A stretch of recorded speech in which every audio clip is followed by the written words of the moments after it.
So I got my first camera a while back. However, as I said, I didn't think of it as a career or something I would venture into business-wise.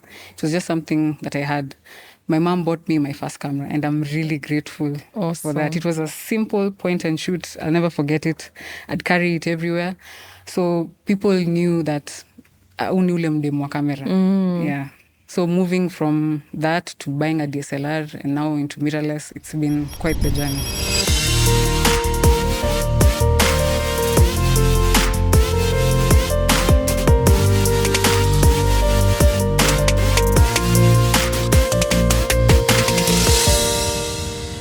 Welcome to the Bold Path podcast. I'm your host, Lucy Wanjiko Jenga. On this podcast, you get to hear of amazing stories of entrepreneurs who have taken the bold path and pursued their passions. Today, we are joined by a really special person I've seen growing in their craft, and I can't wait for you to hear her journey.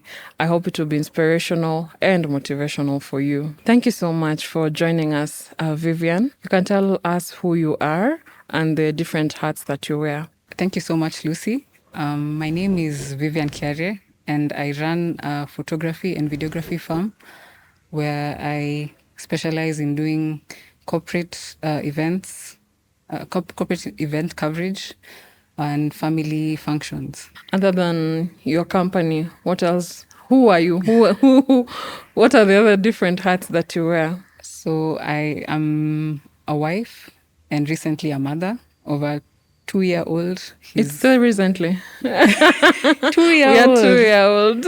I still can't believe I have a child. Yeah. Let's just start there. Yeah. So for me, it's very recent. Yeah.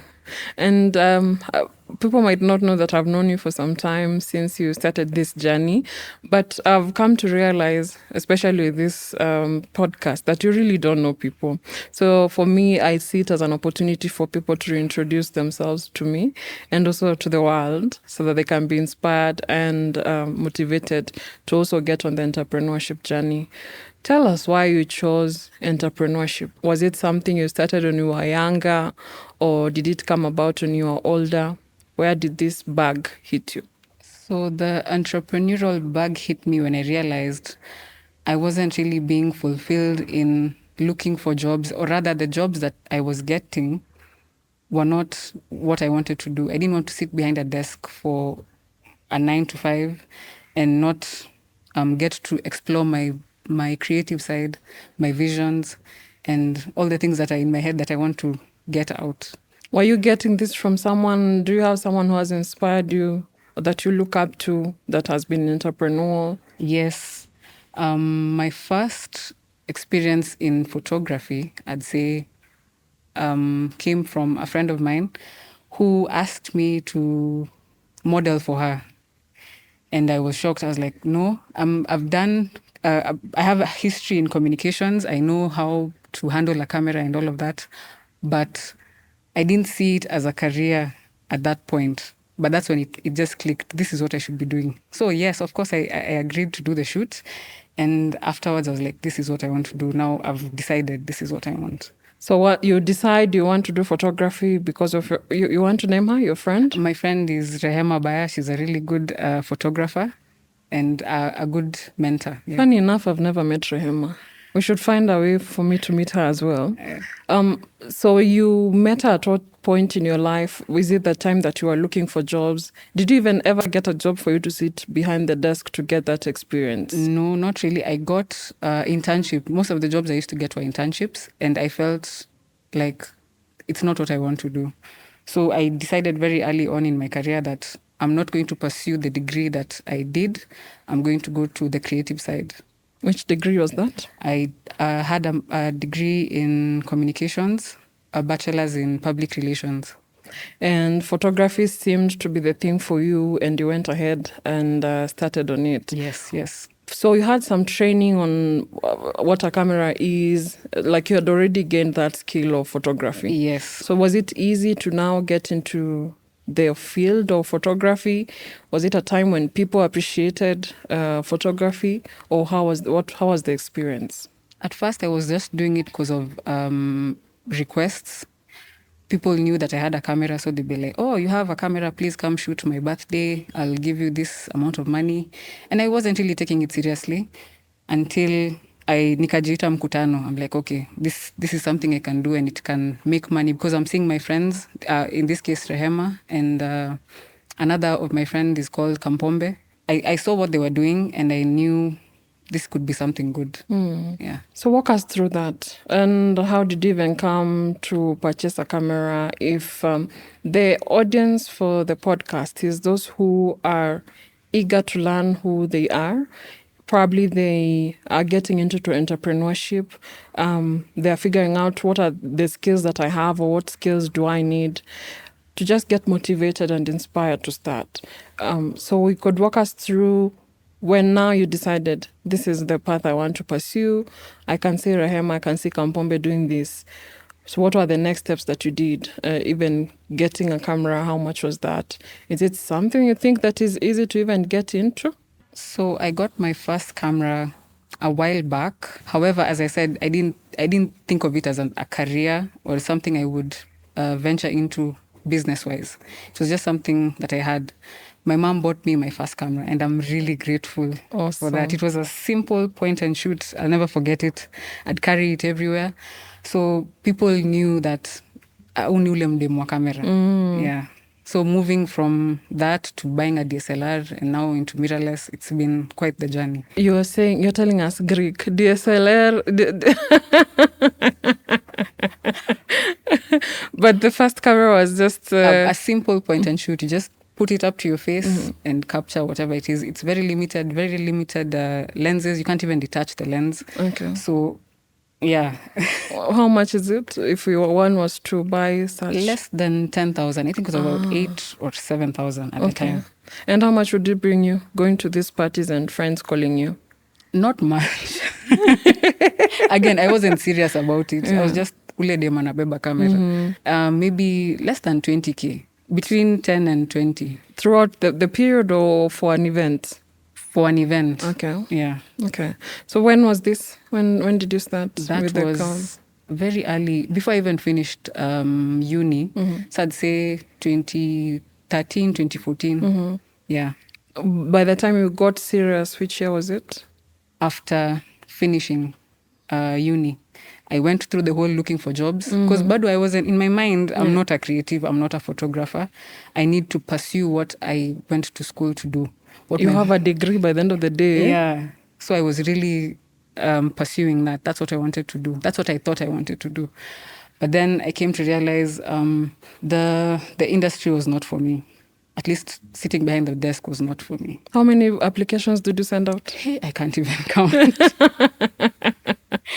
To be honest, I think it was for lack of a good job. I got so many rejections. I was like, okay, now I have to think about something else. And I know there was a point in time you were employed, I think, by the government agency or something. Yeah. How was that experience? Did it like make for all the ones that you faced rejection? I don't think so, because it came with its own challenges. I realized the dynamics that happen in offices and I didn't like it. Sorry to say, there are men out there who are eager to take advantage of you, and I didn't enjoy it. It's not something I enjoyed. What happened? I have to ask, what happened? Because the way our parents back at home take you through school, it's just that now people are seeing there are no jobs really, that people are understanding you can be home with a degree. But from the generation we are coming from, you are to go to school, get a good job, start wearing cute clothes, going to office, the skirt suit, the whatever. So you have an image, but also this image is your parents' image of what success looks like for you. Yeah. So I can imagine you not getting there, and then for some time, and then getting there and realizing, hiya, this is not it. This is, the things on the ground are very different. Yeah. So maybe you can just walk us through that, because these are experiences that are still happening. Again, I'd say the work politics. There are certain things that men do. Okay, in this case, the person who was in charge would take advantage of the women in the office. in the sense that not physically or violently, but in the way that they psychoanalyze you. There was a point we had to go for an out of Nairobi shoot, and we were supposed to stay the night. So my colleague at the time tried, not really my colleague, I would say someone who was supervising me at the time, got it into his head that we could share a room. And I wasn't up for that. I was in a relationship. This is a man? Yes, I was in a committed relationship at the time. And I could not see myself, for the life of me, I could not see myself sharing a room. And he tried to convince me, you could sleep in the bed, I'll sleep on the floor, or I'll sleep on the couch. And I was like, no. This is someone who's supervising you? Yes. Wow. So after that experience, I gave up on trying to look for employment. So did you quit afterwards? Not immediately. I waited for the contract to end, and that was it. I didn't bother to for renewal. And I didn't bother to renew. Yeah. That is madness. And we hear these stories and we think it happens to someone else, someone who's not related to me or someone I know, but it happens to us in everyday living. And I'm so sorry that that happened to you. Yeah. And what is sad is that there was no even mechanism for you to report this. No HR, no nothing. No. So, okay, so now that experience happens and now you decide, now let me get into my thing fully, into photography fully. Yeah. And you decide, you had that small camera. Do you now upgrade, or what happens now? At the point where I was working in the government, I had already upgraded to a better camera, a DSLR. And at that point, I was even carrying my camera to do shoots for work. I remember the assistant director asking me, ni wewe unasaidia serikali ama ni serikali inakusaidia? Unakuja na kamera yako? I'm like, yes, this is what I love. This is what I want to do. Yeah. Yes, you've called me for a public relations job, but my passion is in photography. So from I hope I've answered the question. Yes. Yeah, from that point on, I realized photography is what I wanted to do. Awesome. What was your first job that you remember that, that reminds you of when you started? Do you have that special first assignment that you got that was so exciting, and what did you do? I'd say it's my first paid gig. I was so happy. I was only getting 7,000 and I was the happiest. I was the happiest photographer on the planet, because this was my desk mate from high school who saw that I posted on Facebook and said, yo, I'm a photographer, hire me, call me, I'm here. So she responded to my call of action and gave me a call. We discussed. She told me she had a graduation. She had just done her master's and I was so happy for her. Mm-hmm. So yeah, that was the first paid 7,000. 7,000. Best 7,000. And it got more from there. Yes. What are the things that you had to learn? Because coming from a point where you're thinking, this is a hobby, this is something I love, and now getting to a point where this is now what I live on. This is my bread and butter. That stretch is quite major, right?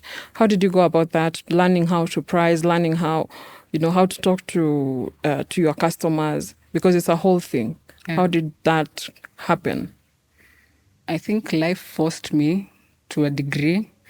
I stopped thinking about it as a hobby or something that's just creative, but thinking about it as a business. So I started investing more. I started buying more equipment, like sound equipment and lights and better batteries, so that I can scale the business. And what has been the biggest project you've done so far? There are quite a few. But I think the biggest in terms of scale, in terms of duration and the amount of work, would have to be the one that I did for BSQ at Uhuru Gardens. Okay. They did a beautiful mural that spanned, I don't know how many meters, almost a kilometer. It's quite a massive wall. And not only did they do the wall, they also did the ceiling, which was, I think, groundbreaking. I've never seen, it's like the chapel, what's it called? The Sistine Chapel. Mm-hmm, mm-hmm. Amazing. You just have to see it to understand what I mean. You have to experience it for you to really... Yes. Nice. Yeah. What did that plant in you? getting to that point where you're doing such a big project? It made me think outside the box, and it made me believe in myself more. Initially, I would have thought that the only way I'd get such a job is if I've been doing it for years. But they trusted me, they believed in me, and they called me to do the job, and I delivered the best that I could. What did you learn through that process? I learned how, this is funny, I learned how to do a panorama. That's something I've never done before. You take your phone, you just go to the settings, and you assume, and it happens. You just point, you shoot. Easy. This is so easy. On the ground. One half of the mural is in the sun, the other half is in total darkness. There are no lights. It was a nightmare. I had to call a few friends, please, panorama. Nisaidie. What do you do? Yeah. So eventually we got it done, and I managed to deliver the work. Awesome. Somehow I understand that because I've watched it and I've seen it grow and like you and your skill, you being very intentional or in growing your skill has gotten you to these places. It's not just by luck or anything. It's because of what you showed, the value that you created, that you were able to get these jobs. So I've seen that, and I don't know if you know, but I'm really proud to see your growth, and really inspired that you keep growing your craft. And also for me to even be able to work with you is not for anything. It's because of the skill that you bring. And that is the other element of this podcast. It's to encourage that young people pick up skills that that align with something that they love, which for you was creativity, changing people's lives by capturing these moments and it being able to pay you. That is the whole essence for this. So you living out that skill and getting to a point where you're getting very well paid because of this skill is important for young people to know, not just to sit and wait. And I know you have seen some innovations when it comes to photography that you probably would like to point out for others to see. If you could wave a magic wand and your company, your firm gets to a point where things are working well, you're good at pricing, you're good at getting clients. What is that? Paint for us that world of where everything works and works in your favor. First, having my own studio. I've always dreamt about having a studio. In as much as I feel like it would be limiting, I think I have PTSD with offices, but that's why I see myself going, having a team around me, people who I can trust, people who I can create with, bounce ideas off of. Just having a team. That's where I see myself. Awesome. Yeah. And I can't wait to see you get to that level of success. And probably just to ask, now I'm a young person, probably getting out of high school or uni, and I want to get into photography. Where would you tell me to start? You start from where you are. You start with the tools that you have at hand, whether it's your phone, whether it's that point and shoot, whether it's whatever it is that you have at your disposal. Because you can sit there thinking about, I need the biggest, baddest camera. And then what? What if you can't get it at that time? Do you stop? Do you kill the dream at that point? No. Yeah. You use what you have. For me, I learned that simple point and shoot taught me about composition, about framing, about telling a story within those four corners, within that frame, I could get something. So yeah. So you start with that. Start with what you have. Let's say I have the point and shoot, or I have my phone that is a good phone. How do I do that? How do I even make money out of this? Because we have, in one of the programs that we do at PYWV, we have one young woman who really went through the training, the financial literacy training, and wanted to be a photographer. But I don't think she knew where to start. And that's why I'm asking this question. So she would hire a camera, probably because I think she didn't have a good phone. But I don't think she knows how to price or, how to go about that. So probably very slowly, I've gotten a camera. I have that like a frame, point and shoot, or I have a phone, or I have a good camera, or I can even hire that good camera. What are those nitty-gritties that I need to be on the lookout for? You need to know your why. I can't tell you your why. You need to figure that out on your own. And then once you find your why, you can polish by asking for mentors. Maybe they can point you in the right direction. Because for me, Rehema, I'll keep saying Rehema till the sun sets. She really pointed me in the right direction. And I stopped seeing it as creative and began seeing it as a business. So find your why and look for direction. Have you gotten better with pricing? Not, I can't say I'm perfect, but I'm better than the first shoot that I did. The 7,000 Yeah. one.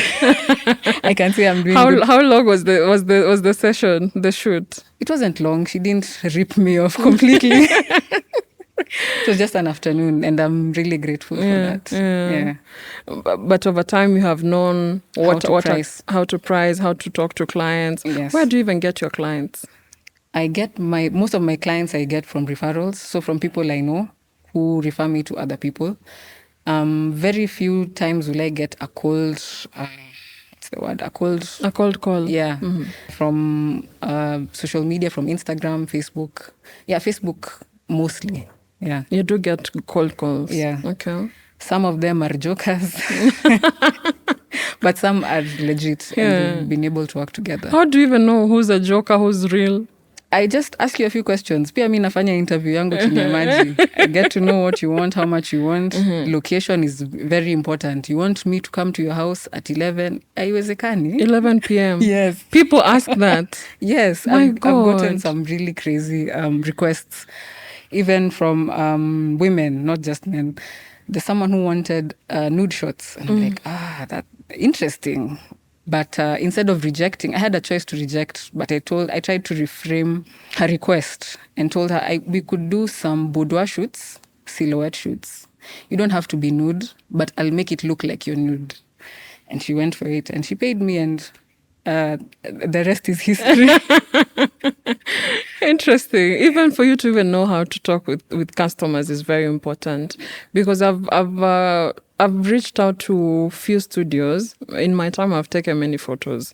And sometimes you want a studio shoot. You reach out to someone and they really don't know how to talk to customers. And then the others, they talk to you so well. If they ask for 15,000, you cough that 15,000 because of the customer experience. For you, where did you even learn how to do customer service, to know, who is serious, who is not? How do you approach a serious person? All that. Is it something that you learned or self-taught? I think it's a couple of things. One, my education. My background is in public relations, so there's a lot of learning how to manage crisis, how to talk to people, how to form relationships. So that really helped. In as much as I didn't pursue it as a career, it helped in my business, in my photography business. The second thing is the time that I've spent doing it. The first year, obviously, I didn't know how to talk to people. But with time... What do you mean you didn't know how to talk to people? How did you talk? What is bad talking? I think I was a bit authoritative, off-putting, but now I've become more softer in my approach. And I'm willing to negotiate. I'm willing to compromise a lot more as the time has gone by. What challenges have you seen other than, weird customers? Have you seen major challenges that, as when you're starting out in photography, that you should take a note of? Shooting in the slums has been quite a challenge. Logistically speaking, you have to think of getting there on time. You have to think of the equipment that you're carrying. You have to be safe, and you have to deliver the work. So there's this time I've been to Dandora, and I needed an aerial shot. Unfortunately, I don't have a license for my drone, so I had to improvise. I went to one of the buildings just next to the dump site and asked if I could access the rooftop so I could get a bigger picture of the slum to tell the story that I'm documenting for positive young women voices. So as I was there knocking on doors, talking to people, nobody wanted to help me. I went to the third floor, go to the fourth floor. I went to the fourth floor. He's not in. The person with the key doesn't have the key. So I decided I will try again. But in the process, I realized how much danger I was in, because now I was putting myself in the field in a way that if someone wanted to lock me in their house, they could, or if they wanted to lock me in the compound. And you are alone? No, I was with my partner. Okay. Thank God. He did most of the talking and most of the persuading, but they were just not having it. Another experience was in Madare when I was shooting photos for an NGO. I forget the name, but they wanted me to take photos of women and children who are living in the slums and going through abuse. So the first day I got there, it was fine. The second day I was supposed to get there, I got lost. Oh my God. And once you get lost in Madare. Yeah. I took a wrong turn and found myself at a dead end. At the dead end, there are people asking me, "Hey, madam, nikusaidie. Umebeba nini? Oh, God. Umepotea." And I was like, no, I have to get out of here. I didn't even say anything. You were alone? Yes. I got onto the first ndudi I could get and told them, just take me. Take me somewhere. We rode around for a few minutes until I got my bearings and he took me to where I was supposed to be. But you maneuvered. Yes. And you conquered. By the grace of and God. And here you are. Any other challenges related to now? Probably photography on its own, getting a camera, what camera, before you will get to learn all those ropes, the editing, the shooting. Have you ever taken bad photos? Like a client does not want them because they're bad. I can't say I've taken a bad photo. I think people's perception of themselves really comes through when you take their photos, because I feel like I don't sell you photos, I sell you an experience. Even for me, when I look back to my first shoot, it was an experience. I really loved the photos, but the experience was what stuck with me. Yes. And what have been the successes that you've seen in your journey? Getting more clients, definitely. Being able to purchase more gear, learning every day, learning new software. For example, I had to completely shift how I edit. I used to use Premiere Pro. Actually, no, I started with Final Cut in school. Then I moved to Premiere Pro. Then my computer kept crashing and I'm like, oh, I can't be doing this professionally. People won't take me seriously. So when I realized that my computer is not adaptable to the software, I moved to DaVinci.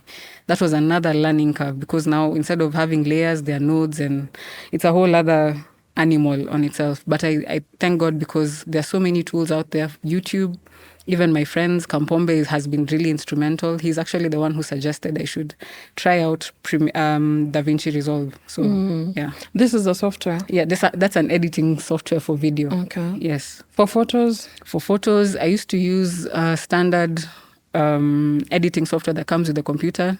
As time went, I continued advancing.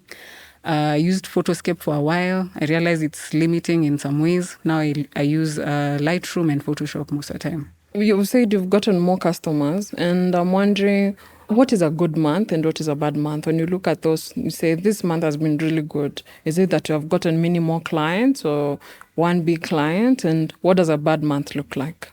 I would rather have one major big project that I'm doing than many small projects, because that way I can manage easier.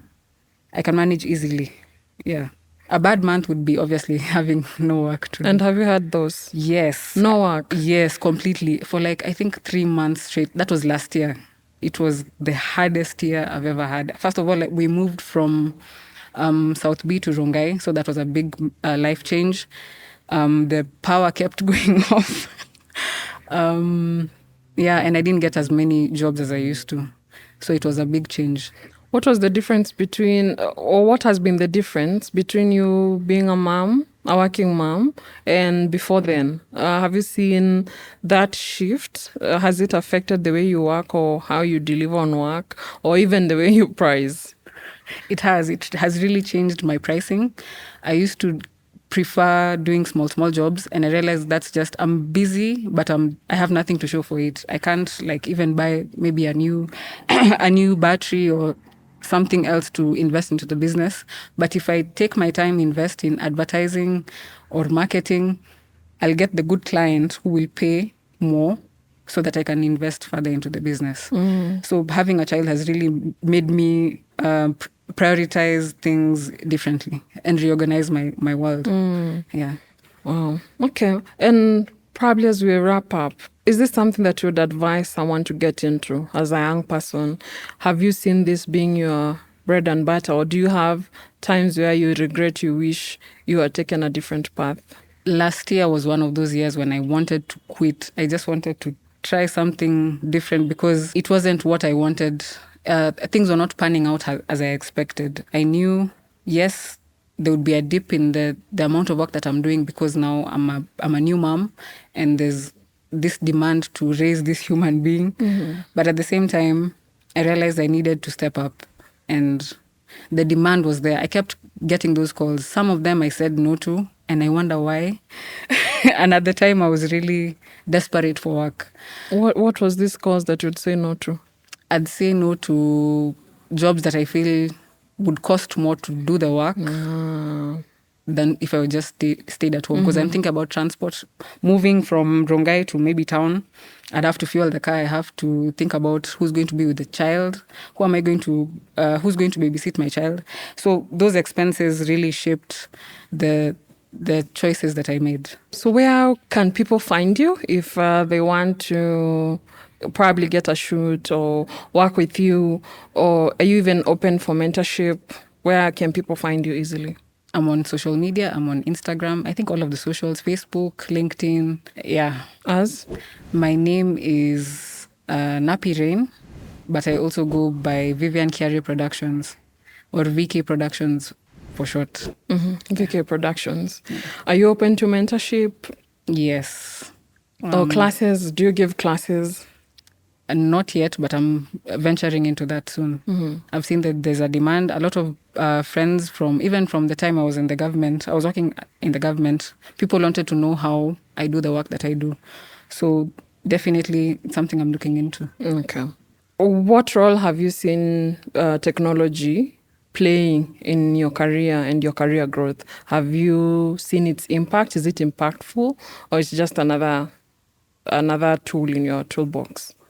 I think it's both impactful and a tool at the same time, because if you don't adapt to these changes like AI and such, you'll be left behind. You have to jump on the wave, learn. If you need to go back to school and learn, if you need to go to YouTube and learn, you can learn these things. You use AI? Yes. How? I have conversations with Gemini on my phone, and it's really helped me, first of all, building a business plan and just thinking about my business in future, what I can do to improve, the steps that I need to take to improve my business. Yeah. Interesting. Happy to hear that. And you've talked of your awesome mentors and who are also friends, Kampombe and Rehema. Kudos to you guys. We all need people we are working with in this journey, and it's good to also hear that you're open to mentorship and being there for others as well as training. So I wish you all the very best in that. Any parting shot to a young person looking and wondering, can I do photography? Is this something that I can do? What is your parting shot for them? Yes, you can do it. Photography is doable. And we are artists at the end of the day. I never used to think of myself as an artist, but I realized that this is art. I used to do a lot of writing, creative writing, and I'd consider that art. But when it came to photography, I thought it was something out of this world. But it is art. So if you're an artist and you feel like this is your calling, go for it. Look for the right mentors and people to inspire you. And you'll do well. You'll go far. Awesome. Thank you so much for being here, Vivian. This has been such a learning time for me and for our listener. We urge you on to keep doing the amazing work and big projects to keep coming your way. And to keep doing the amazing things that you do. Thank you for watching. I hope you've learned a thing or two that inspires you and motivates you to take on to the bold path. Until next time.